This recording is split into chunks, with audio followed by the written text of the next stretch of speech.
All right. Wading into our lessons from the Final Four episode that has become a mainstay on the Athletic Football Show over the last few years. We've done this as a three-man weave in the past. I think the last couple years, it was me and Nate and Barnwell. And so when I was thinking about how to do the show this year, we had to do a three-man weave again. And what better way to do that than by including somebody who's done it before? So I have two people helping me go through the lessons we're learning from these teams. First of all, my co-host here at the Athletic Football Show, it's Derrik Klassen. Derrik, how you doing, man? I'm doing fantastic. This is a wonderful get the band back to moment together a little bit. I mean, we did a handful of shows together before last summer, so I'm very excited for this. Also joining us today from Yahoo Sports and the Football 301 podcast, it's our old friend Nate Tice. Nate, how you doing, buddy? I am doing wonderful. You said, hey, maybe you want to come back on the show. And I was like, oh, I'm curious which one you want to go. How about the lessons of the Final Four teams? Like, that's fitting. That is perfect. Like you said, it used to be Barnwell. Here I am now back. I am thrilled not only to be back here, seeing Beller in the green room, seeing you, Robert, seeing Derrik. Very happy to be here. Very happy to get through this. And also, it's nice not hosting. It's nice, having you set me up for here. I get to score some buckets right now. I don't have to pass and get past it 20 times, only take a couple shots. So very excited to be back here. Listen, I can't tell you how jealous of that I am. I'm looking forward to draft time when we get a third man in the booth here and I can just tee Dane and Derrik up for every single show and I have to do way less thinking because I'm much better in that role than the one I'm currently playing. We have to do this show right. And that's why I figured that we would have you do it. We'd have the three-man weave part of it because I love doing the show every single year. I think there are a lot of fun, interesting, relevant conversations. Derrik, you're actually the newcomer to this exercise. So I'm going to give you the floor and have you lay out your first one. As you thought about the Final Four teams left in the NFL this year, the four teams playing on Championship Sunday, what is the first lesson you felt like you could learn from those teams, either individually or collectively? So I went collectively for the first one. And I want to point out a lot of these are probably going to be like how you team build and how you scheme and all this other stuff. And I think a lot of that is important. One of the other things I really took away from this season was that not turning the ball over is incredibly, incredibly valuable. So the way I'll frame this is over the last 5 years, so since the 2020 season, from week 10 and on, the bottom 5 teams in turnover rate, 3 of them were in the conference championships this year. It was Kansas City, the Eagles, and the Buffalo Bills. The only exception was Washington, but I think we all know that they were kind of a weird and fortunate team in the way that they got here in some ways. And so all of these teams just committing to controlling the ball, not turning it over. Obviously, some of that is fumble luck, but these were also teams that just didn't throw interceptions and very obviously committed to not having their passing game throw interceptions. And so I just thought not like committing to not turning the ball over, especially with if explosives are going to be harder to come by on offense, then flip the paradigm completely and be like, okay, then we're just going to keep the ball forever. And I think that that's what a lot of these really good teams committed to. So that was kind of one of the things I just really started to hone in on as I looked at why all of these teams got here. I really like that one because I have all of my points can transition from that point in some way, shape, or form. So I'm trying to pick and choose which one to transition nicely here. But I agree with this, and I would even say kind of a mini lesson before I get into my real maybe first lesson or something is Jane Daniels has made me really think hard about my QB evals. Not that I missed something or anything, but just strengths can overcome if you have the true strengths, which to me is Jane Daniels' accuracy to the outside, underneath, and his legs and his creation ability. That can overcome blemishes and weaknesses. And I know that sounds obvious, but it's such a sliding scale. And I know you guys have probably had plenty of conversations about Jane Daniels this year. We had a ton. It's not how you weigh them, though, right? Yes. And I think that's the thing. And I've fallen into the same pitfall. And I appreciate you saying that because I think that I've looked at it in a similar way. Yeah, and I think that's where Daniels, and going off what Derrik just said there, his lack of putting the ball in harm's way is more than anything he did. And maybe I chased the dragon of the high-end plays, which I still think you need, but really having that high floor of not making a mistake keeps you in games. Even taking a sack, and Jane Daniels, I thought, did a great job, especially compared to college, of not taking truly bad sacks. And there's a difference between a sack of 1 yard and a sack of 14 yards. Not every sack is built the same. And I thought he would do a lot of times, because he's such a good athlete, is mitigate on those sacks. It's he got sacked, but it was only for 2 yards. It wasn't a drive ender. But also on top of that was just, he never really, maybe I want to push him right there. Guess what? He's not getting these crazy tip balls because he's not putting the ball in harm's way and he's taking care of the ball. And guess what? Because their defense wasn't great, they were able to stay in a lot of games because they didn't give up short fields. They go for long drives of efficient drives. Defenses are going, sure, gain 4 yards on us. And Jaden goes, okay, like, I'll do that. We're going for it on 4th down. This is great. It really changed a lot. Maybe if it's a 1-year thing, I don't know if it's a long-term lesson, but I did think that Daniels, my eval of him and the system he was in and this like kind of NFL ecosystem right now, this can work if you don't turn the ball over. So kind of, dovetailing off of Derrick's point, I kind of wanted to get to one of my points about a workable QB. If you have the strengths and you don't have those real bad blemishes, you can do a lot with it. Turning the ball over thing, I think, is really one of the most enduring parts of football discourse, period. One of the in Ben Johnson's opening press conference, he said something that I found so interesting.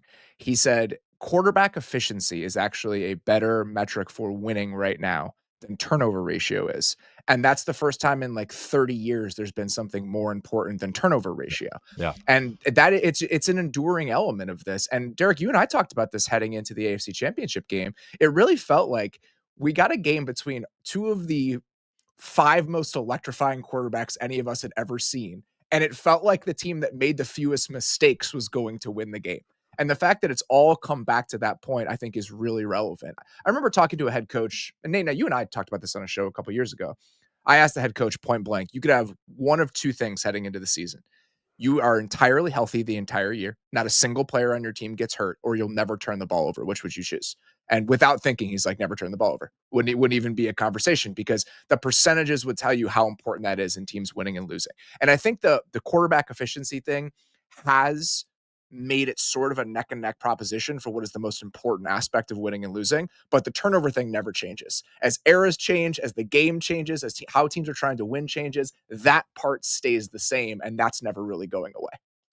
Oh, I got more old coaching adages that I'm going to apply if you want me to jump right into it. Let's get to it. Let's just go as old school as possible here. What's your first one? Don't turn the ball over and run the ball. Running the ball still. And I think I brought this up every year I've done this show, but it is holding steady. It is, the threshold for me was 39% rushing success rate. And I might even bump it up to 40% just because of what you're giving now this year. And maybe it's a nice round number that makes sense. But if you look at rushing success rate, no filters here, no first down, no running back or anything, just true rushing success rate on true media.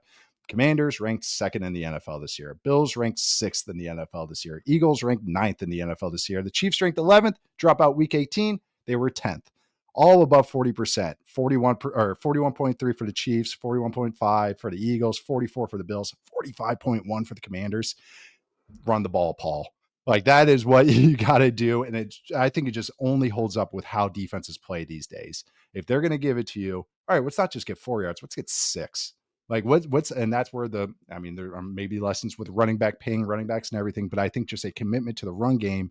You don't have to be great. You don't have to be amazing. You have to be above a certain threshold, because when it comes to playoff time, they're going to take away all the other things. And that's going to be a later point for me. Got to have some consistency in your offense. And that, I think, is running the ball and being able to do it in different ways. All these teams did it in a different way too. Commanders with their stuff, the QB run game, the spread stuff, motion, crazy, everything. Bills, I started calling it spread bully spread. I still don't know what I called it right, but hey, we're going to go spread out with Josh Allen. Then we're going to come in, we get a 6th offensive lineman and punch you in the mouth.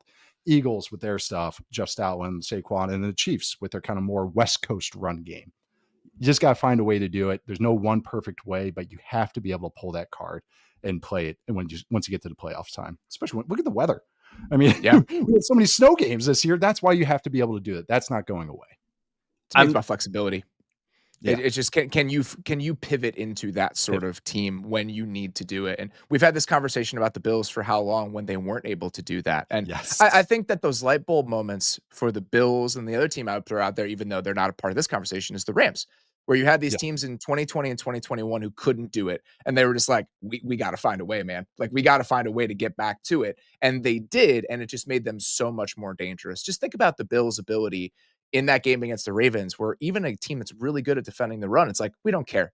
We just want to mitigate risk. We want to be able to control the game and play the way that we want to play. And so this is one of mine, like almost verbatim. It's like, it's related to another one that I have, but are you built to run the ball? Like, are Yep. you built to run the ball? And you can do it in a bunch of different ways. You had success rate. Mine was EPA per play. Washington, Buffalo, and Eagles all are top 3 in rushing EPA per play this season. The Chiefs were 8th. And so you Yeah. can do it in a bunch of different ways. And I think that Yep. offensive line infrastructure is very important. That's another one of my points that I'm going to make.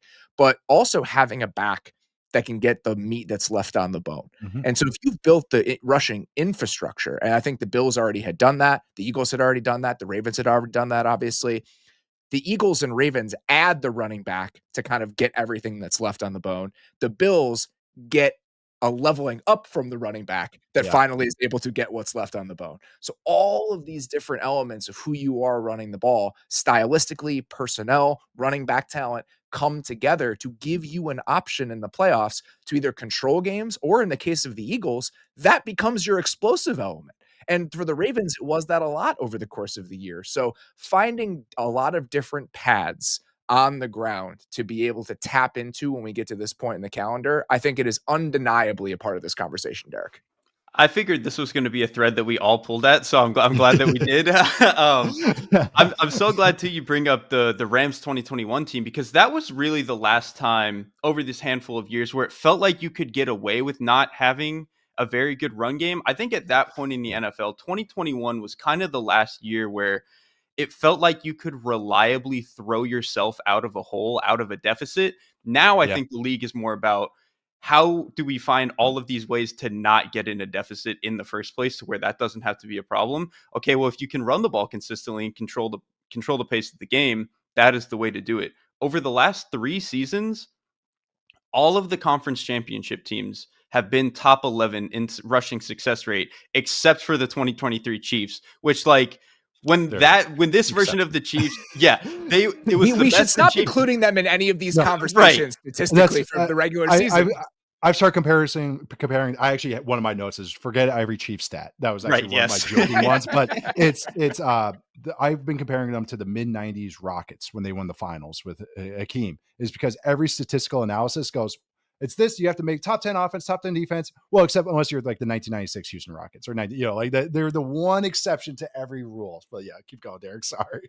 Yeah, no, but I mean, it's just like it's perfect. And that Chiefs team, it was, you have Patrick Mahomes, and it was the best that Chiefs defense has ever played. So like they Yes. were kind of cheesing it in a way. And so I think it just says so much that the only team that has been an exception to that was one of the best Chiefs teams that we've seen. So I just think it has become so obvious that the league offense is becoming about taking control, not giving the defenses Yeah. chances, limiting volatility, because they're not giving you some of the explosives. So you kind of got to take control back of the game. Running the ball is the easiest way to do that. Running the ball has always been important, obviously, in the Mhm. postseason, but I think now with the way that the league is moving, it's almost more important than ever to be able to do it, especially at this stage in the calendar. You mentioned the fewer drives too. Like Mhm. that makes your first point even more valuable. A turnover, because if you only get 8 It kills drives and you. you turn the Yeah, ball 8 over once, you're possessions. done. Right. Yep, that's it. It's not 10, 11, 12. I wish I had the numbers about average drives teams get right now, but to me, anecdotally, it feels like teams have fewer drives now. So that makes turnovers just that much more, more a bigger part of the pie of what happens in the game. I also think just how specific the game plans can get in the playoffs and how much funky stuff can get thrown at you Mhm. pressure wise. If you're putting yourself in a lot of 3rd and 8 situations, you're just asking Spags to take advantage of you. Yeah. And if you can avoid that altogether, and the other thing is with the Bills specifically, watching how they ran the ball near the end of the year was just so funny. It was just like, Mm. we're just going to get in these tight formations, even when we're in 11 personnel, and just have Mac Hollins be like another tight end, and Yep. we're just going to run the ball straight downhill at you over and over and over again. That's defense proof. It doesn't Yeah. matter what the defense is doing if all Yes. 22 guys are packed into like a 5 by 5 square. If you can reliably move the ball that way, that's football in its purest form. There's no It is. better path to the end zone than that. That's been Sean Everybody's McVay's blocked. entire philosophy since he started Yeah. taking jobs. Yes. He's like, wad this up and we're good. Like, I mean, but seriously though, how good defenses are and how much how pass rush, all the stuff, the simulates and everything. What do like the Lions do more than anybody? The Eagles too. I think they have the highest run rates on third down is because they just said, oh, that's cute. We're going to steamroll you. hey, cool Rams defense. That worked great against the Vikings. We're the Eagles. We're just going to run all over your light bodies. If you can pull the card, it's a great card to play. And the other part of this isn't one of mine, but it could be. If you look at the teams that were playing last weekend, they play with 4 downs. The Yeah. best teams in the league now play with 4 downs. It's a lot easier to run the ball on 3rd and 5 if you know you're going for it on 4th and 2.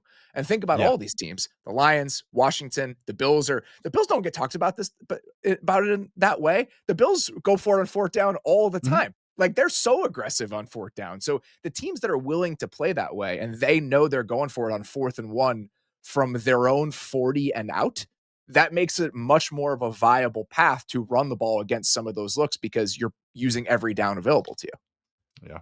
That's how the Commanders offense was this year. It was Yep. like so many, it was 3rd and 9 and they're throwing it and Jane's throwing underneath. I'm like, and it's like 4th. It was like, oh, cause he knows he's going for it on 4th and 3.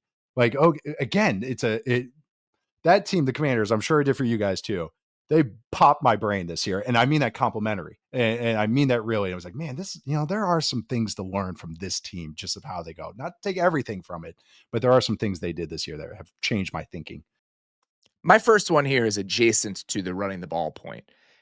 You have to find a way to maximize your offensive line. And you can do that in a bunch of different ways. You can spend a lot of draft capital on it, and most of the teams here have done that. I keep saying the Lions. The Lions are like kind of next to They this should have conversation been for here. me. Right.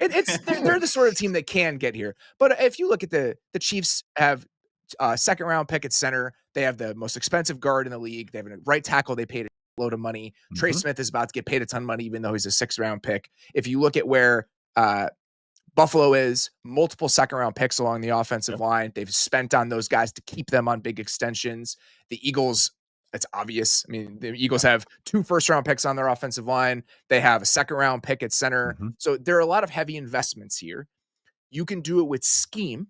And I think that's what Washington did better than arguably any team in the league this year. Washington's ability to get the most out of its offensive line schematically in the run game, just the angles and the movement, all the eye candy was beautiful all year.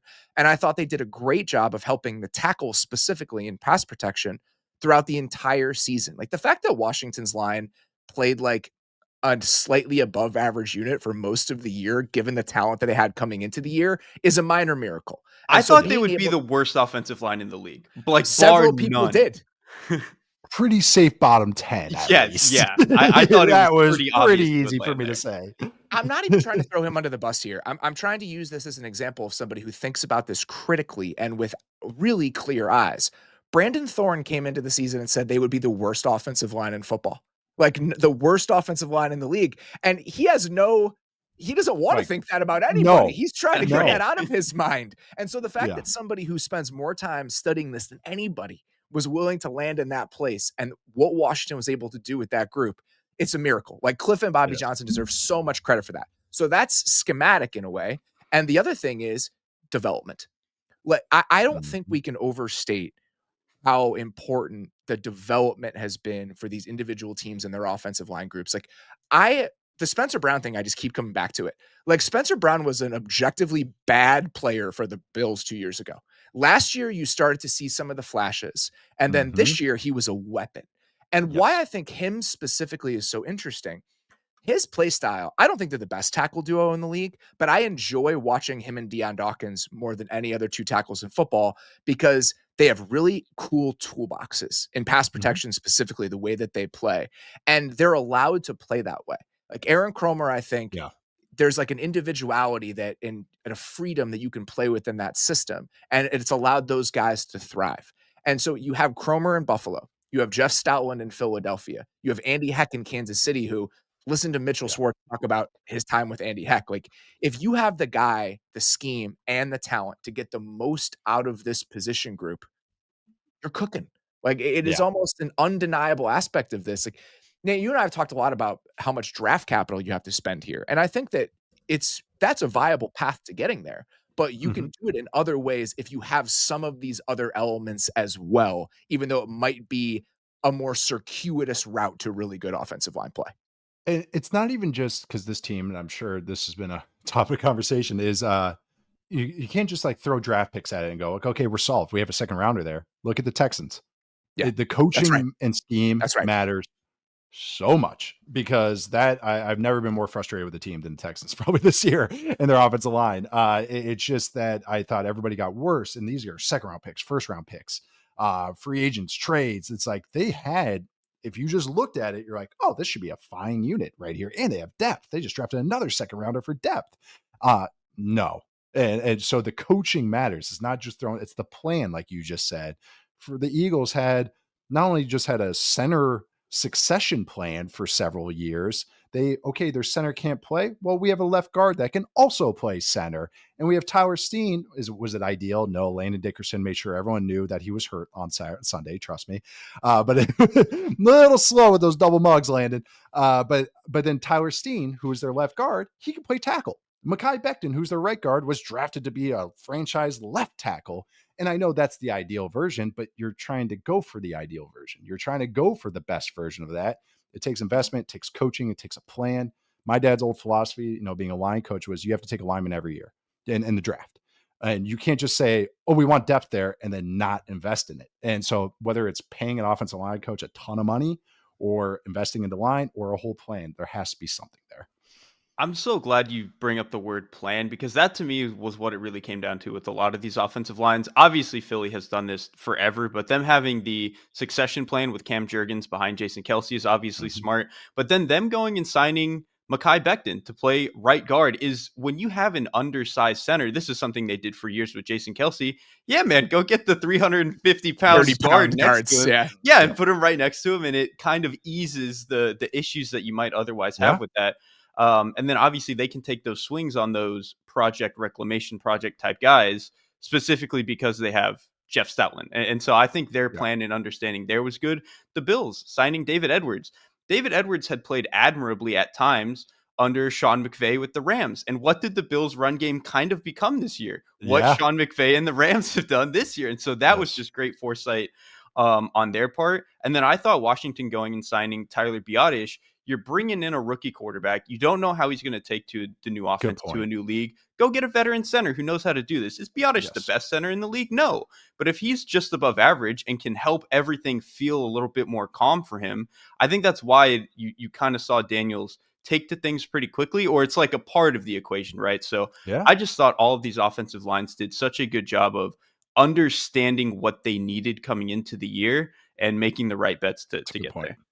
You mean you don't want your rookie quarterback on the road to be making every protection call like the Chicago Bears? This is not a good way to live. Which I thought was a strength, and I realized, no, this isn't good. This is not what you want to do to your rookie quarterback. I was worried about it from the start, and just because I felt like he was drowning a little bit, and I think that you felt that because of what was being asked of him. I was going to bring up the Bears, not to make like a Bears-centric conversation, but this idea of talent versus a plan. People are going to roast Poles for what he came into the season with. Is it the best offensive line in the world? No, but it looks demonstrably worse because you have absolutely no protection plan the entire year. Right. I hope they go out and add one or two pieces to that group heading into next year. If they didn't, and you had Ben Johnson and Declan Doyle as their offensive coordinator who came from the Broncos, go watch the Broncos pass protect this year, they'd be fine. Like, they wouldn't be a good group, but they could live that way. And I think that's the difference. You can have a group that's Tyler Biadasz and Nick Allegretti and Andrew Wiley and a rookie left tackle when you have a multiplier in the run game and in your protection scheme. You can live that way. And tempo and movement and everything. Though Shanahan, we've talked so many years, and now it feels so funny, like just the transition of how Shanahan offenses are talked about. That was the gift of the Shanahan offenses, was the guardrails or training wheels for the quarterback. And it made offensive linemen's lives easier because they don't have to drop back and pass protect 30 plus times, bootleg, which is easier on the offensive line. So again, a plan that makes sense for the weaknesses and strengths. The other guy I didn't mention, same vein as Spencer Brown, is Mailata, right? You can bet on a Mailata because you have a Jeff Stoutland. These guys who are just go look at Spencer Brown's combine numbers. You can bet on these freaky athlete dudes if you have the right coach to develop them. And I think we have a couple examples of that, the teams that played last weekend. All right, Derek, what is your next one here? So I'm going to start by going back to a point I made a little bit earlier, where if defenses are going to take away our explosive ability, and they're going to try to up the volatility scale in their favor and try to get turnovers and try to bring the blitz and all that other stuff. The offense's job needs to be to not let them get the explosives. And so I think if you look at all of the top quarterbacks this year, they all did incredibly well against the blitz. And this was a talking point that we had coming into the year with some of these quarterbacks. I know Lamar didn't make the top 4, but it was a huge talking point for him, and he obviously took a huge step for what they did. Yeah. Josh Allen was fantastic against the blitz again. Mahomes was fantastic against the blitz. And Jalen Hurts, who did one of his biggest talking points for years, especially last year, was his inability to beat the blitz. And this year, I thought the offense did a considerably better job of giving him answers, and he did a better job of throwing them. So all 4 of the quarterbacks in championship weekend were top 7 in EPA per dropback against the blitz. And some of them did it in different ways. You saw Josh Allen and Patrick Mahomes a little more dink and dunk. They were a little bit more willing to take the short stuff underneath, get to their quick options, and kind of let drives go out that way. You watch Jaden Daniels and Jalen Hurts. They were a little bit more willing to unleash the ball down the field and scramble. Jaden Daniels had 19 scrambles against the blitz this year. Jalen Hurts had 12. They were the top 2 in the league. So I just think finding any way to beat the blitz and not let the defense's injection of volatility get to you, that I think went a really, really long way for all of these teams this season. And that used to be, especially with like Lamar, was like his bugaboo, was how much you could blitz him. It was. I mean, shoot, the infamous Thursday night game against Brian Flores, which I'll never forget because that game is burned into my brain. Just how much cover zero they brought because they just said, we don't respect your protection scheme and we don't respect how your quarterback's going to answer this. And we're just going to, and they did. And they just brought cover zero over and over, which is, I want to replay that one because it's like a comical game plan. But Jane Daniels did not perform like a rookie against the blitz. And I mean, that was a compliment. I thought going into that Bucks game, this was not the card. Usually it was like, oh, Todd Bowles blitzing the rookie quarterback. And then I watched the blitzes and I'm like, Jane Daniels is torching him. So good luck. Have fun with it because he's going to find an answer. Because if you're not sound with your blitzing is chaos. You know, it can be to create chaos for the offense, but also can be create chaos for the defense. Guy doesn't get their blitz lane. If it's so exotic in a guy or a scramble lane, I should say, contain lane. If a guy's looping around on one of these exotic blitzes, is he get there in time or does he get wadded up and the quarterback just escapes the pocket? Like they have to be more disciplined because these quarterbacks are so athletic. All 4 of these guys can devastate you with their legs. I mean, you got 4 of the best scramblers in the NFL. So yeah, I think that is, whether it's with your mind or your legs, having an answer is huge. And I think all these guys did have answers. I want to compliment Hurts too, because that used to just be the thing to do. Just blitz him and flush him left. And then now he's actually doing some things and finding better answers. This is another example to me, what we were talking about with the run game. How can you pivot to certain answers in every situation? And scrambling is one of those things too. These were the 4 quarterbacks who added the most value on scrambles in the NFL this year are the 4 guys who played on championship weekend. So being able to scramble when you need to, being able to run the ball when you need to, what can you shift into and how can you find answers no matter what the defense is doing against you? Derrik, we talked about this a little bit earlier in the season. I have like a running, just the screeds of an insane man about like my thoughts about the season, just like it's a running list. And so at one point, middle of the year, I was looking at the Ravens numbers against the blitz and how different they felt compared to previous years because they were kind of the defining offense of the year. And if you go back over the last like 5 years, the team that wins the Super Bowl or becomes like the offense of the season is always in the top 2 against the blitz. So the Rams, remember when they won the Super Bowl? Yeah, Rams here was Stafford was on a fucking heater against the they blitz went the to entire empty every year. play and they said, okay, bring it. So that was 2021. That was Matthew Stafford against that season. 2022, the Chiefs were number 3 in the NFL. Mahomes is always one of these. The Niners were number 1 last year in the NFL in EPA per dropback against the blitz when they were the offense of the year. And then the Ravens were number 2 when I made this list. The top 3 when I made this like 8 weeks into the season, Washington, the Ravens, and the Lions. The Lions are also fantastic against the blitz, and theirs is a mix of offensive line talent and just incredible protection plans and just how buttoned up it was. Everyone's going to the right place every single time. Can you guys tell how excited I am about the guy that devised the stuff for the Lions potentially coaching the team that I root for? It's like that element of it, being able to do that against the blitz, it is a through line not only for these 4 teams, but the teams that have either gotten to or won the Super Bowl in each of the last like 5 seasons. Yeah.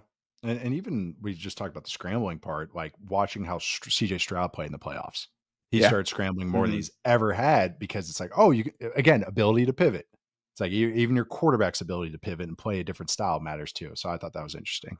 And I think too, What's your like next one here? Oh, sorry. I was going to say Go quickly, ahead, like Doug. you mentioned all the different ways that these teams were beating the blitz in 2021 with Stafford. Like you mentioned, it was just an empty. It's like, okay, we'll have 5, you'll bring 5 or 6. Fast. It doesn't matter. Our guy's going to beat it.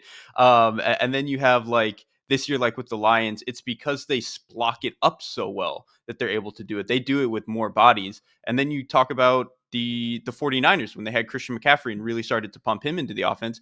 It's because he was the ultimate underneath beater against any defense that if you brought extra bodies, he was going to turn 6 into 12 somehow. And so the way to beat the blitz, there's not necessarily one way you have to do it. You got to find something to be able to sustain you through the playoffs.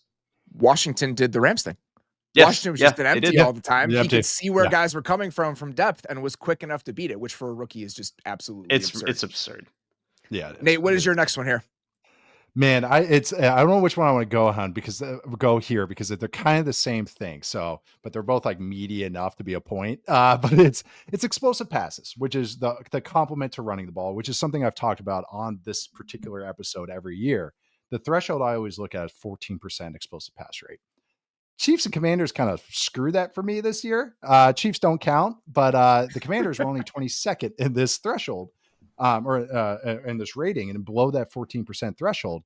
But I did think it was interesting. So maybe this is not the final 4 teams. That's it. But there is one that I want to say about stopping explosive passes. But 14 teams make the playoffs every year.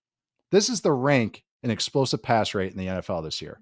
Ravens first, Lions second, Vikings third, Bills fourth, Packers fifth, Eagles sixth, Bucks eighth, Rams ninth, Texans 10th, Chargers 12th, all above 14% there. Steelers were in 15th. Only team in the top 10 to not make the playoffs this year was the 49ers in 7th. The Falcons were in 11th. They're the only team above 14% that didn't make the playoffs as well, but they were both, that team was close to making the playoffs. Yeah. This is something you need to have. The Commanders, again, were kind of, like I said, shifting my brain a little bit. They still could get those Terry McLaurin and Diami Brown go balls. It's just that they weren't, this is what their method of attack, and the Chiefs are always the anomaly. But also, I thought, so many scrambles. Like the scramble value as part of that equation changes the calculus a little bit. these are just passes as opposed to dropbacks, which is that's a law. That's I got to build that filter in there on True Media. But I thought that what was interesting is something we've already touched on. So I always think explosive passes, you have to generate explosive passes or explosive plays somehow. It could be your run game, it could be your pass game, it could be scrambling. There's some way you have to get there. Because even when we saw against the Eagles for the Commanders, once they get behind, it's like, all right, that 17 play drive is great when it's a neutral game situation, but okay, we got to get chunks now. We got to start getting these drives have to be 5 plays and not 14.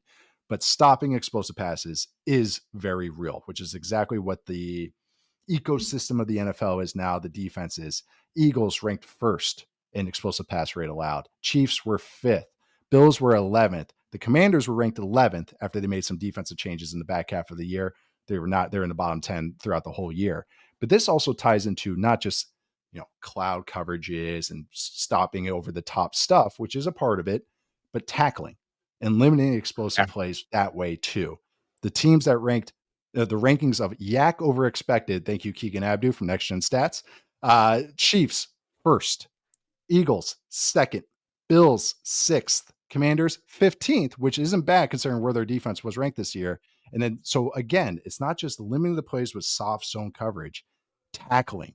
The fundamentals of football have almost come back full circle. They've never really gone away, but now there's such a priority to have, and having size and having guys that can make these plays in space and limit the big plays over the top or underneath. I think this is just very real. It's how you create those explosive plays and how you stop them. And I think the proof is in the pudding that the best teams were finding explosive plays and the best ones were also stopping it. The tackling is such a good point. These were not top 4 teams, but if we all remember, one of the most explosive games of the season was the Bucks against the Saints, and it wasn't because they were throwing the ball down the field. It was because the Saints couldn't tackle anybody, run pass on the sideline, up the middle, didn't matter. And so you have to be able to. It is such a basic, like, no duh type of thing to tackle, but you really do see year in and year out the teams that tackle the best are typically the ones that are the best at limiting explosives. I mean, the Belichick teams, like, Oh we yeah. want to bring up scheme and all this stuff for Belichick, and obviously that's a part of it, but half of it was like they just don't make mental errors and they tackle you. Like, sometimes it's that simple. I told you coaching adages. I wasn't sure which one to go down after your first point. That's why I was like, I mean, this is the stuff that stood out to me. The Justin Reed signing, and Robert and I talked about this years ago. It was kind of funny. A few subplots of conversations kind of really came to light this year. The Justin Reed signing, the Bills getting blocky receivers and at you run game, like all these things kind of came to fruition. And I always thought that Justin Reed signing, because guess who was on that Saints defense you just talked about, Derek? Tyrann Mathieu. Yeah, and that's who the Chiefs got rid of to get Justin Reed in there because they wanted to tackle better and limit these explosive plays. And I think just this year kind of really saw it happening with the best teams. It's funny watching the Chiefs-Bills game over again this morning. I'm about halfway through it. And one of my main takeaways about why the Chiefs were able to do what they were offensively, the Bills tackled like garbage in the first quarter of that game. Yes. The angles were terrible. Guys playing from depth. It was so bad. It's like at the end of the day, we can talk about like, oh, they got out schemed and this and that. Like they just played some bad football at the most important time of the year. And sometimes it really is that simple. You mean a Juju Smith-Schuster and a Travis Kelce explosive catch? Gosh. It's like not doing it for you. I mean, Travis Kelce with the slowest spin move I've ever seen. God bless him. And the season he had, I think, was impressive, all things considered. But like, I was worried about DeMar Hamlin the whole year when it came to like closing speed, athleticism in space, all that stuff. And in the most important game of the year, that's what Andy Reid is going to do. He's going to find like Cole Bishop and DeMar Hamlin and Kaiir Elam in this situation, and he's going to make it very not fun for you. The game effectively ends because Isaiah Pacheco runs over Cole Bishop in the open field. Like, not he had a chance to stop him before the sticks, and the game's probably over at that point anyway, but he completely runs through his face mask. Game's over. My next one here is so dumb, but I'm going to do it anyway. Okay. This seems so stupid and self-evident, but we've done the show in the past, and I don't really think we've talked about it in these terms. Transcendent quarterbacks are the teams that win in January. And the reason that I say this is because I'm looking at this from the vantage point of somebody whose team was hiring a head coach this offseason. And you want to look at what's worked and what hasn't and what lessons you can learn from around the NFL. It's like, what kind of offensive coordinator do you hire? What position groups do you pay? How do you do this? How do you do that? And we're doing this show. I obviously think those conversations are important. But when you have one of these quarterbacks, those conversations matter less. Like they just matter less and they have to change. So when you look at the way that teams allocate resources to a certain position group, should we think that your team can skimp on receiving talent because the Bills and Chiefs do? Or is that something where what happens with Josh Allen and Patrick Mahomes are different conversations than what should happen for everybody else? And I think that why this feels important now is I don't know if Jaden Daniels is already like the 5th best quarterback in the league. That doesn't really matter to me. But I think in some ways he's on his way to being one of these players where what he is papers over certain weaknesses you can have in other elements of your roster. And so that's kind of where I land with this, is that we're going to look at percentages over time of what types of coaches with what types of backgrounds win games and win Super Bowls. And part of me wants to be like, don't look at Sean McDermott's background when figuring out why the Bills are successful. Don't look at John Harbaugh's background when you're trying to figure out why the Ravens are successful. They're good coaches because they're good coaches, but they have the aliens. And when you have one of those guys, everything else starts to matter, not less, but in a slightly different way. And I think that was one of my big takeaways from this group, is that like, we can try to figure out the details and the pie charts of how you're paying people and all that shit until the cows come home. Having one of the dudes is probably the most important factor in you getting to this weekend. Yeah. I think to me, the team that really is like a good thing to put against this is actually the Green Bay Packers, because they are a team that doesn't have star talent at the receiver position. They don't have star talent at the offensive line, but it's a lot of good enough. And when you have a Josh Allen or Patrick Mahomes or Lamar Jackson, a lot of good enough will get you into this spot where you can go to a conference championship game. When you have a quarterback who is like, I like Jordan Love, he's good. He's not one of those guys. And so when you're dropping down a level, you end up in a spot where it's like, you're always in the game, but getting over the hump is a lot harder when you don't have that one guy who can do it for you. I love Mhm. this so much because, and I think that it's piecing together two different things. I would say, is the Ravens' offensive line that demonstrably better than the Packers' offensive line? No, They're they have probably in the Lamar same So, Jackson. no, but tier, same right? tier-ish. Yeah, it's Yeah, like they're Yeah, probably same the but same tier. Yeah. tier. And then is the Bills' receiving core demonstrably better than the Packers' receiving core? Not really. Probably not not. Like, really. Yeah. I think we collectively like Khalil Shakir, but I don't Yeah, think they're in a vastly different tier. But right. because the Bills have Josh Allen, it all feels very, very different, and it changes the calculus everywhere else. So I think that's a perfect guy to throw out there, Derek, because Jordan Love is a good quarterback. He is not one of these guys, and it changes everything about the way we feel about how everything else is constructed. Absolutely does. And I mean, it comes down even to like we think of even man coverage. Oh, okay, well, that's on the receivers to win in man coverage and all that. Where the quarterback goes with the ball matters too against man coverage because a lot of times it's not just defaulting to a go ball. A lot of times beating man coverage is making a big boy throw, throwing with a little hole defender or a robber or somebody over the middle as you're trying to throw a guy with anticipation and everything. So I think that too. I mean, I just watch, one of my blemishes to bring up Jane Daniels again was going in. I was like, man, it doesn't really work over the middle. And I've been really seeing this limit a lot of quarterbacks. Guess what? He can do it though, because Yeah. I'm watching him against man coverage against the Eagles last week. And there he is. I know this is when the game was kind of getting out of hand. He's hitting Ertz. He's hitting guys working over the middle because he's beating man coverage. He's not just defaulting to the go ball. So I think that's maybe what it is for me in my brain. Because I had a shower thought about the same exact thing. It's like, what do elite quarterbacks need and what do good quarterbacks need? It's It's like elite different, and quarterbacks, it's important it's to acknowledge different. that difference. It's a big difference. We just think, oh, the receiver's going to do this. It's like maybe it's more good enough receivers and you need a line for the elite quarterbacks. And then the good quarterbacks is like, yeah, you need a little bit of everything, but you need an ace because sometimes you have to make the decision easy for them. All right, it's man. Ooh, I got three choices. Do I go to Jaden Reed here? Do I go to Wicks here? Do I go to Tucker Craft?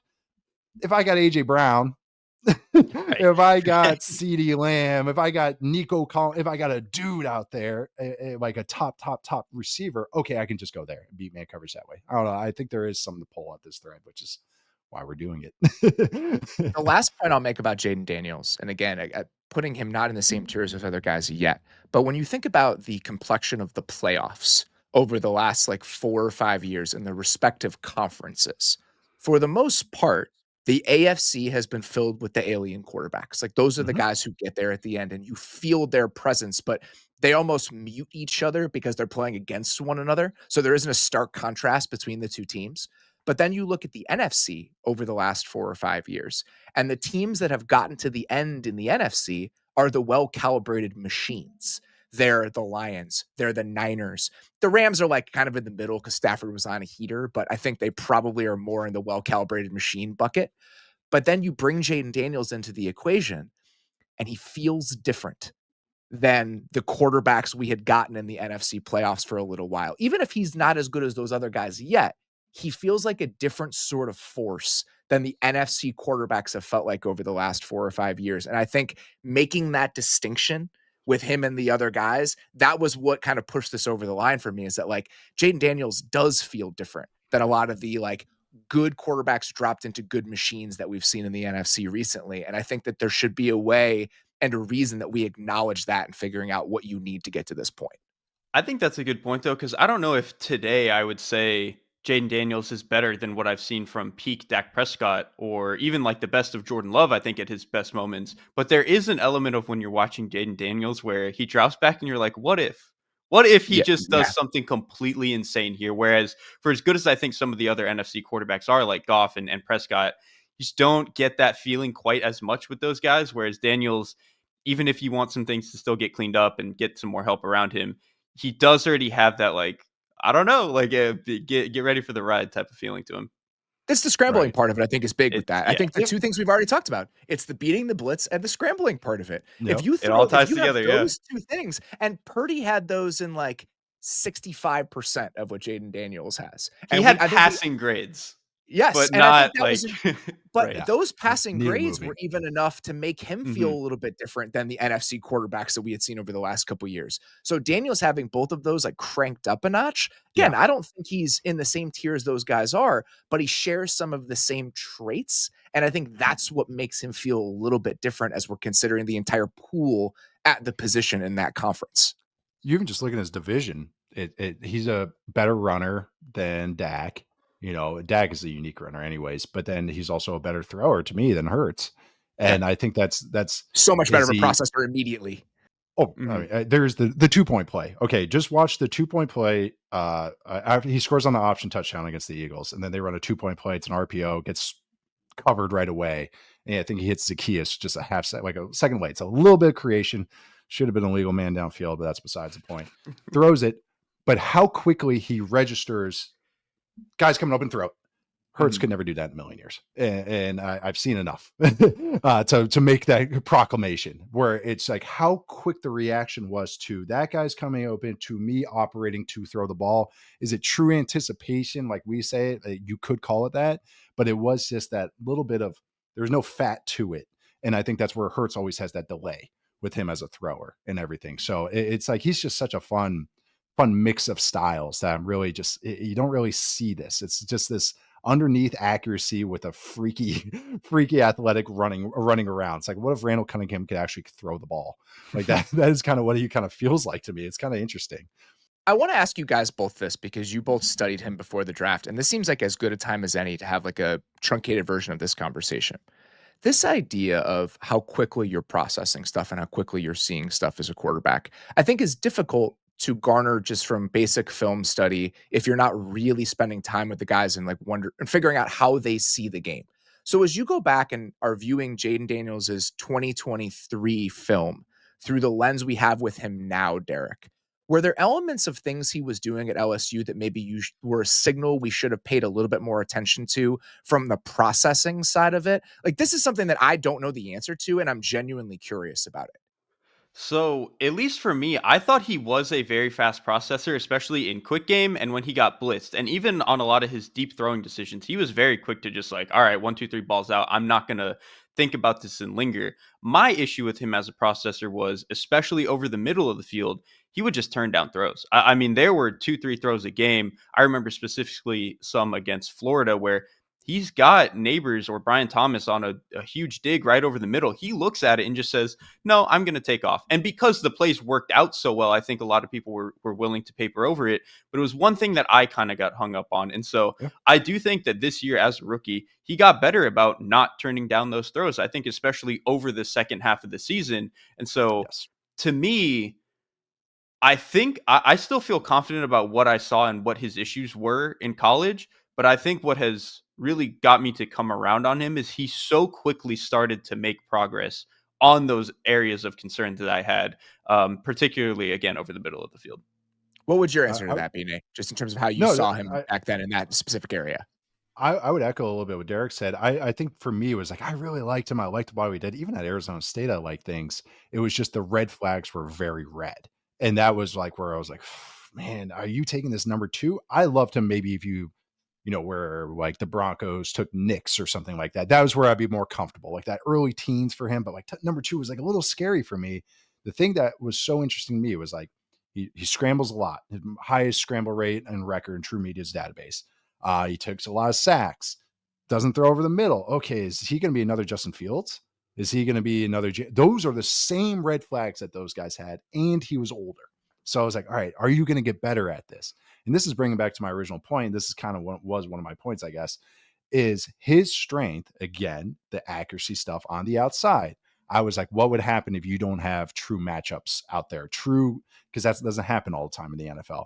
Terry, of course, Hard you're for like, you to say oh, that about De'Ami Brown and Olamide Zacchaeus. You're two of your favorites that's on I them know. here.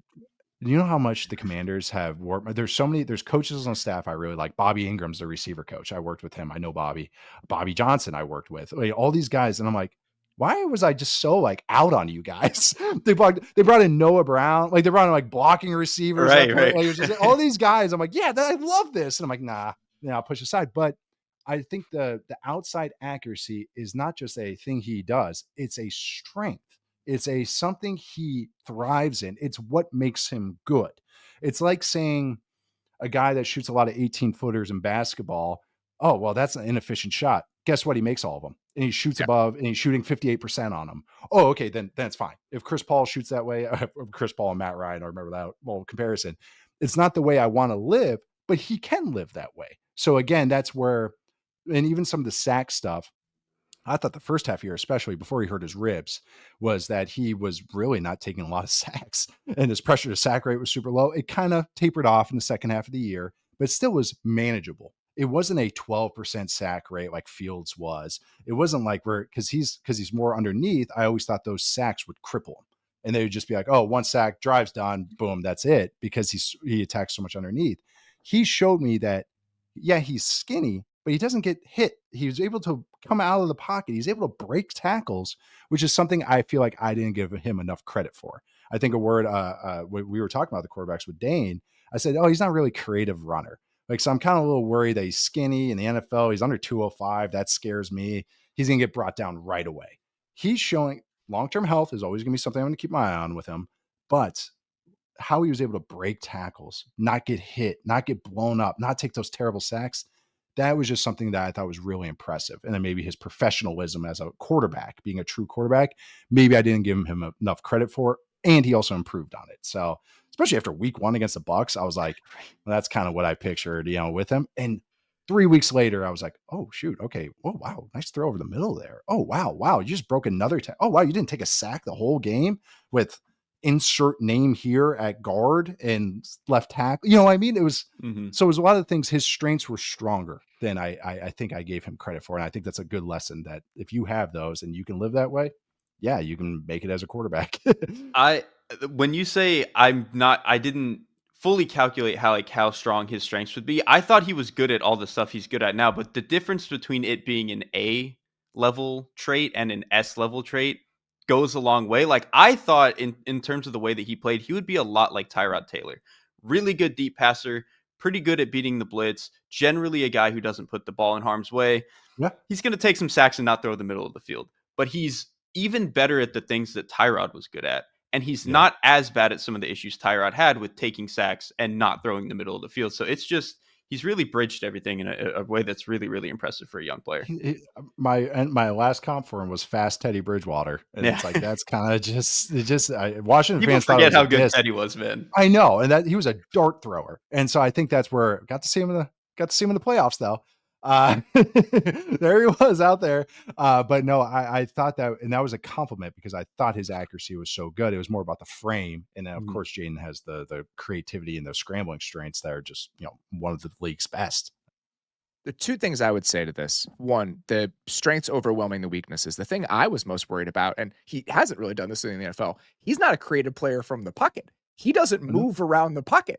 Like, he does not step up or slide or move in the pocket. And the fact that he doesn't do that and it doesn't really matter is insane. Yeah.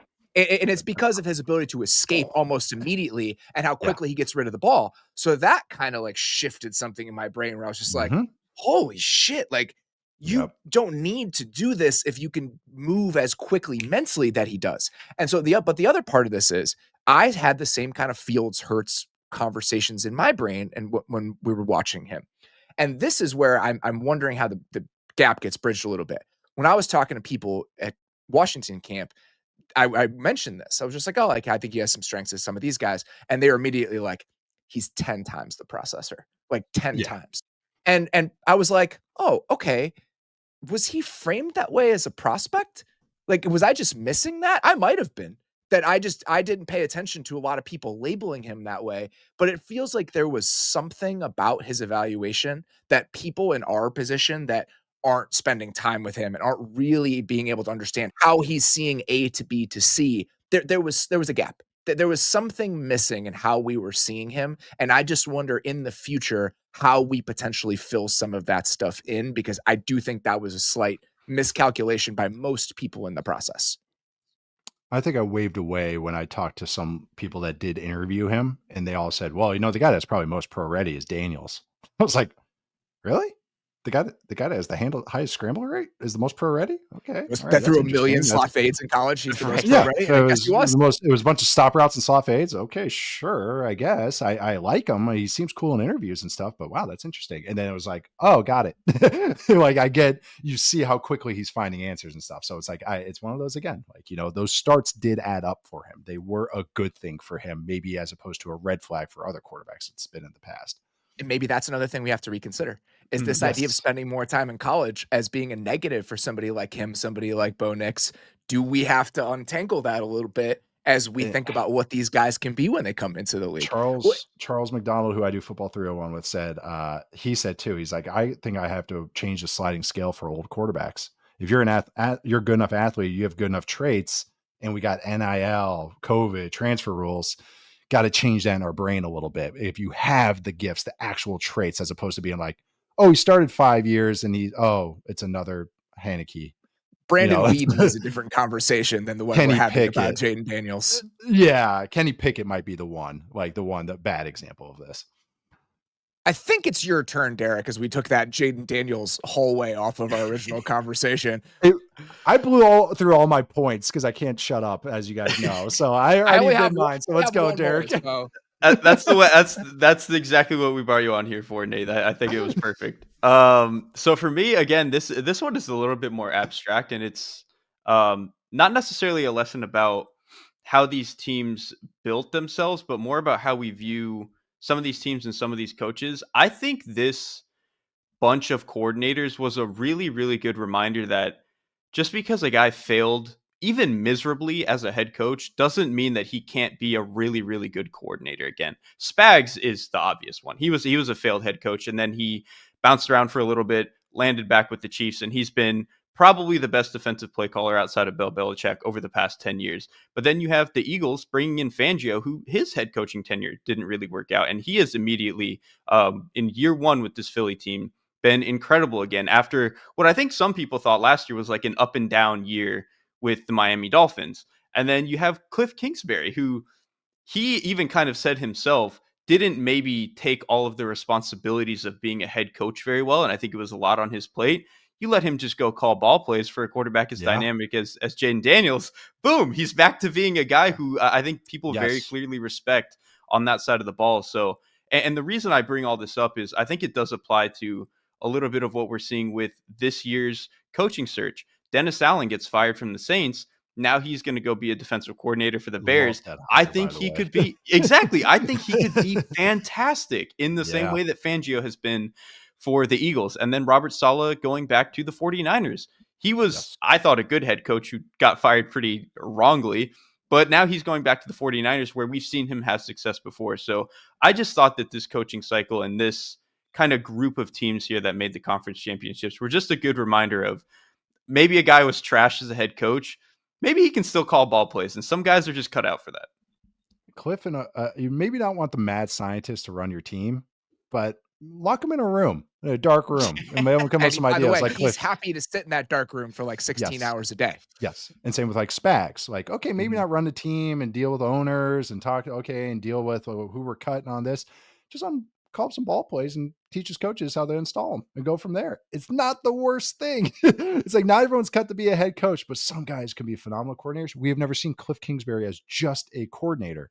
I actually just had this conversation on our show with Matt Harmon, and we're talking about Chip Kelly. We've never seen Chip Kelly as an NFL coordinator. Yeah. Just head coach. That's interesting to me. So it's just like another one. And I think his name's he might be back here. So, but just that, again, I have to reconfigure that too. Is everybody has a glass ceiling and somewhere that they, what is it? The Peter principle? Yeah. Like some of guys have that. And that's a very real thing for NFL coaches. And that's why I think sometimes when this is happening, Spags is a different conversation. He's done it for long enough now where I think he probably deserves another shot at it. But with these guys, like Cliff especially, it's just like, just leave him alone for like 2 years. Just like let him do this. He seems to be enjoying himself. We're all enjoying it. Like there's no reason to take this away from Jaden Daniels and the football watching community. Just let it happen. He's still getting paid by Arizona. He doesn't need the money. He's doing fine. Don't ship him back to Bangkok. That man had a 1,000-yard stare by the time it was over in Arizona. He seems to be having a good time. Let him enjoy himself for a little bit. If we want to have discussion in 3 years because we're out of coaching candidates, that's fine. But you don't have to send him to New Orleans right now. Nobody wants that for anybody. I always think back to, Paul Chris is one of my biggest mentors and taught me a lot about football. And when he was a coordinator with Wisconsin, he comes in one day and his eyes are bloodshot. Looks like huge rings under his eyes. It's like day 5 of camp. I was like, Paul's a pro. It's not like he was out late or something like that. So I'm just kind of like, huh. And then he just goes, red zone day, boys. I was cooking last night. That's exactly how you want your coordinators to be. He's like, let's score some touchdowns today. It's just funny. You could tell he's been up all night. That's amazing. Like, he was real. And this was training camp day 5. And I saw Cliff throughout this year with those rings under his eyes, but it was the happy rings under his eyes. It was not, oh my God, I'm about to get fired in 24 hours. It was more like, all right, I got this thing cooked up on 3rd and 5. Let's see how it goes. Oh, yeah, fist pump. Like that's the look. He had the right kind of 1,000-yard stare, I guess. And I think just putting a bow on this conversation specifically, you can take it wider. Coordinators are so important. Like getting the coordinator decisions right and the coordinator hires right can make or break your entire season. Philly had a nice influx of talent this year, but getting those jobs correct has gone a long way in allowing them to get back to this place. Washington getting Cliff Kingsbury instead of, I don't know, throw out your failed offensive coordinator Shane Waldron this year. There were plenty of them. Okay, instead of one of those guys, that goes a long way for this Ryan team. Grubb. Yes, right. A college guy coming here. Mm-hmm. Oh, that's even better. I would have been more optimistic about Grubb than Cliff, which is I would felt the exact same way. The exact same way. And I think I think this is the Cliff being a first-time OC point is so great. And we've talked about this a little bit, Derek, when we did that long conversation about situation and how we misunderstand quarterback situation way too often. When we haven't seen these guys be OCs or when they're changing, when their circumstances are changing enough, like going from Geno to a rookie Caleb Williams is a very big change in circumstances for an offensive coordinator. It's not entirely predictable to know how that's going to go. I think we need to embrace a lot more and admit a lot more about the uncertainty we have about what sort of multiplier these guys are going to be. For Cliff to be such a definitive one, and for some of these other guys like Ryan Grubb to not be that, it's hard to know. It's just so difficult to get a sense of that coming into the year. And we know the Chiefs are like this. Getting Spags has been huge, but I think you can apply a similar lesson to a lot of these teams. Joe Brady and what he did with the offense. Yeah. There's so many examples of this. I have one more. And again, this is going to seem like a very simple one, but it just kept punching me in the face as these guys were punching people in the face last weekend. Your defensive line needs dudes this time of year. Yes. Yes. You'll never feel their presence more than you will in these games. And if you look at resource allocation, the Bills, Washington, and the Chiefs were all top 6 in defensive line spending this year, all 3 of them. That Philly was not for 2 specific reasons. One, their highest paid players on the defensive line are not defensive linemen. Josh Sweat is a linebacker if you look at how they're paid. And all of their first-round picks are on rookie contracts. They have 3 first-round picks. Milt Williams is about to make $20 million a year in free agency. And just having that sort of group, you can't add too much to it. Remember on draft night when Washington took Jerry Newton and we were like, oh, well, they already have Jonathan Allen and Deron Payne. Like this seems, it's like, no, who gives a shit? They needed We're taking one. Yes. We're and taking he was one. good. We're going to take one in the top 50 every single year. If your front office just took a defensive lineman with the first and second round pick every single year, I think it would probably be a better team building strategy than what a lot of teams do. I legitimately do. I think it's like a viable way to do this. Like I would draft you mentioned offensive lineman every year. I would draft a defensive lineman in the top 100 every single year if I was a general manager. I wouldn't care about what else was happening. And it's for this reason. We've talked a little bit about this, Nate. With the offensive line, the investment helps, but it's such a cohesive group and the coaching matters so much that you can get a lot of guys who are B pluses and turn it into an A+ line. Yes. It's not the case with defense. The individual pieces transcend almost everything else. So you need to go out and spend on those guys. And just look at the first round picks on every single one of these teams. Allen, Payne, Newton. Newton was a second round pick, but high second round pick. Early. Jones, Karlaftis. Jalen Carter, Nolan Smith, Jordan Davis, Josh Sweat gets paid a lot of money. Ed Oliver, Greg Rousseau, AJ Yes. Epinesa was a second-round pick. Yes. You just got to Paying throw Von Miller. body. You have They to do it. tried, you know, You you you but no trenches, man. you have to find those guys, and it's like Yep. you can't walk into a season and be like, oh, our starting 4 on the defensive line is okay, and then we've got like 1 or 2 extras. It's like you need 8 guys you feel good about, and unless you have that, it's going to be a problem. And the only way to get to 8 guys you feel good about is to draft 4 guys with high leverage picks to get yourself there. And all of Yep. these teams have done that. Like it just the presence of those dudes during those games, you just can't ignore it. Like you feel Jalen Carter on like every single Yep. play, and it changes the complexion of who the Eagles are. I had something similar to this where I think you can make a case that the best player on all of these defenses was one of their interior defensive linemen. I You think with absolutely Jalen can. Carter and Chris Jones, it's unequivocal. They are obviously Yeah, the best yeah, yeah. players on their defense. Probably true of Ed Oliver in Buffalo, and then pick your poison between John Allen and Deron Payne in Washington. Like Yep. you can make a case that those were the best guys on all their defenses. Maybe it's a coincidence. I'm going to lean towards it not being a coincidence, especially with the way that Carter can take over a game. Chris Jones can take over a game. I know the Bills didn't win, but dude, Ed Oliver was a demon in that conference championship game. Like Yep. these guys can really, really affect the game.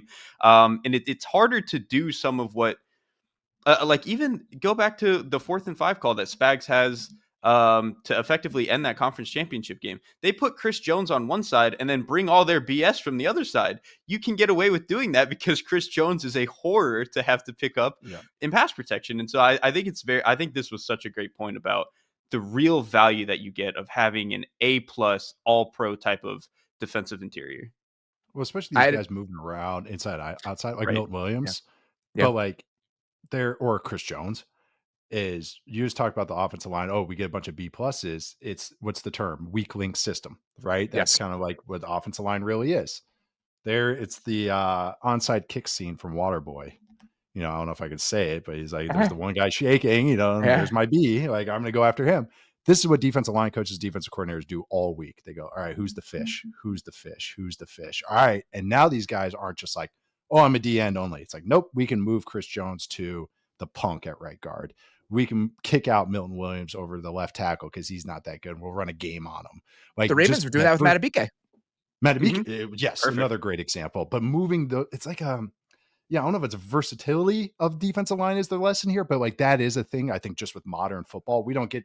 I mean, actually, the Eagles have one, so ironically enough, we don't get really true nose tackles much anymore.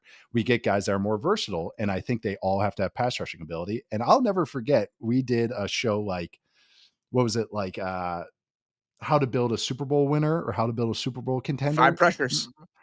5 pressures. And how many people have tagged me on that? They're keeping track of it. It's been pretty cool actually, and that's why I reconfigured. But that was I was going to tie into that is that you get the 5 pressures. You get a guy that can get 5 pressures. That's the math you need to win in the playoffs. That 5 pressure guys. Think about what Jalen Carter and Chris Jones have been for those 2 respective teams in the playoffs. And You need your 5, and Karlaftis has gotten them too. You need your 5 pressure guy. And I had a team builder this summer tell me just straight away, he's like, I think guards and defensive tackles are more valuable than edge rushers and tackles now. Point blank. I would pay them more than I would pay the other guys. And even if you don't believe that, the fact that the gap is closed so much that people who are in charge of putting together winning rosters believe that in their bones, it's a shift. It is a place that is very different than where we lived 5 or 7 years ago. I'm not going to go through the show without mentioning Graham Barton. So, I mean, just look at investing in the interior offensive line. Look what it can do for your entire team. So, yes, I am also with that all the way. Do you have any more, Derrik? I'm out. No, I think I'm spent. I think that's all I got here. I think I either got through mine or somebody else got to it and I threw in whatever I had left. I vomited as you guys were making your points. I was like, oh, perfect. I'm just going to vomit out my ideas too. So thank you for letting me dovetail off of your guys. It's been great. The fact that this had no rhyme or reason to it is the only way we could have done it. So that feels appropriate. It was really good to see you, buddy. It was really good to have you back here. I really appreciated the time. I know you got a million things on your plate these days. So the fact that you were willing to fit us in means a lot. No, this was perfect. I'm so glad it was this show, and or see you guys in New Orleans. Yeah. See you guys. See you in about a week. Very much About looking a forward to week. it. I realized I have to like start doing laundry and stuff. Oh, It's like, no. I'm going to be Yeah. gone for 7 days. I've gone 3 months without a haircut, and I'm like, I need to get a haircut. I can't I wear got a one hat every yesterday. day. I get got to one skip yesterday. that problem with the long hair, thankfully. Yeah, you actually can pull it off. I'm like, I got cowlicks, a giant forehead, so it looks like I'm balding. So it's like, yeah, I got that combo going on. Everything about how I planned out the next 2 weeks of my life was one of those sounded really good at the time sort Yeah. of things. And now I'm just realizing how aggressive my choices are. And there's really no way to unravel them now. Like I'm going there in 2 days and we'll be there for 11 nights. We'll see how I make it out on the other side. I almost did the Mobile to New Orleans back to back. And then I realized I'd be away from home for almost 2 weeks in Mobile in New Orleans. And I was like, no, we're backing out. We're backing up. I'm sorry. Sorry, Senior Bowl this year. I'm not going this year because I don't know if I could survive. That's in driving distance. Yeah, no way. You also have a child. I don't have to Also account do for that. anybody other than myself. So I do that have a helps a child, little yes. bit. All right, gentlemen. Goodness. That was great. Appreciate all of you guys for listening. We will be back on Friday with our next mailbag. That's what we're doing on Friday. So if you're listening to this on Wednesday, please shoot us a note. If you have questions about how the season went, if you have questions about the offseason, no draft specific stuff. I have not watched a single draft prospect. Do not ask me about the draft prospects. Other than specific draft prospects, if you want to start wading into free agency a little bit, I'm comfortable doing that. So if project forward, look back at the season, whatever questions you have, as long as it's not about a specific player in this year's draft, me and Derrik would like to hear it, and we will try to answer it on Friday's show. Also worth mentioning now, I'm just going to do this. I don't know if I'm allowed to. During Super Bowl week, every single day that we are there, we are going to have a athletic live stream from Radio Row. 5 p.m. Eastern, 4 p.m. Central. It is going to be a grab bag filled with everything that we're doing that week, all of the athletic talent that's going to be down there. Me, Diana, Derrik, Mike Sando, some of our writers, all the people we're interviewing on Radio Row. That's going to be coming your way for an hour, 5 p.m. Eastern, every single day on the Athletic Football Show YouTube page. So if that's something you want to do, you want to feel like you're hanging out with us at the Super Bowl while we're down there, we encourage you to come. We're going to be answering listener questions every single day. Felt like it's a way to get some of you guys involved. So we are very much looking forward to that. It is happening on a scale that we've never done it while we've been down there. So please come be a part of it. We would really appreciate that. For now, that is all we've got. Appreciate you guys listening. We'll talk to you very soon.